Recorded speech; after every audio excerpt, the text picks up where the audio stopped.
এক ব্যক্তি গ্রামে থাকতো এবং চাষাবাদ করত এবং তার চাষের জিনিসপত্র নিয়ে আসা নিয়ে যাওয়ার জন্য সে একটা গাধাকে ব্যবহার করত।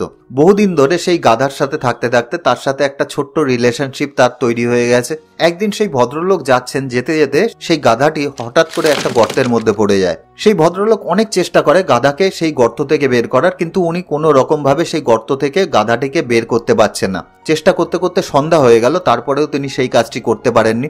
উনি বিভিন্ন জায়গা থেকে দড়ি নিয়ে আসলো যে গাধাটিকে যদি কোনোভাবে তোলা যায়, কিন্তু তারপরেও তার পক্ষে সম্ভব হয়নি। পরের দিন হয়ে গেল, তারপরেও গাধাটি ওঠেনি। এইভাবে একদিন দুদিন ট্রাই করার পর ভদ্রলোক ফেড আপ হয়ে গেল। ভাবলো গাধাটি তো এমনিতেই মারা যাবে, কেননা সে জল পাচ্ছে না, খাবার পাচ্ছে না। তার থেকে বরং গাধাটিকে যদি আমি জীবন্ত কবর দিয়ে দিই, তাহলে গাধাটি অ্যাটলিস্ট এর থেকে কম কষ্ট পেয়ে মারা যাবে। এই কথা ভেবে সেই ভদ্রলোক তার উপর মাটি ফেলা শুরু করলো। এখন সে যখনই মাটি ফেলতে যাচ্ছে, গাধাটি দেখা যাচ্ছে গা ঝেড়ে সেই মাটি থেকে বাইরে ফেলে দিচ্ছে, যার ফলে তার শরীরে কোনো মাটি থাকছে না এবং মাটিটি তার সাইডে জমা হচ্ছে। সাইডে তার মাটি যখনই উঁচু হচ্ছে, গাধাটি তার উপরে উঠে যাচ্ছে। এইভাবে ভদ্রলোক বারবার তার উপর মাটি ফেলছে আর গাধাটি তার গা থেকে মাটি সরিয়ে দিচ্ছে এবং সে উপরে উঠে আসছে।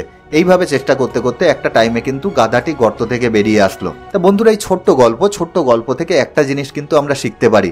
সেই ভদ্রলোক যে মাটিগুলো তার উপর ফেলছিল, সেগুলোকে যদি আমরা তার প্রবলেমের সাথে তুলনা করি, তাহলে আমরা দেখতে পাবো লাইফে কিন্তু বারবার আমাদের সাথে বিভিন্ন ধরনের প্রবলেম আসতেই থাকবে।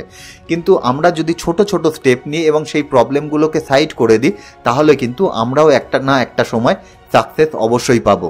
আশা করি বন্ধুরা গল্পটি ভালো লেগেছে। গল্পটি যদি ভালো লাগে বন্ধু বান্ধবের মধ্যে অবশ্যই শেয়ার করবে।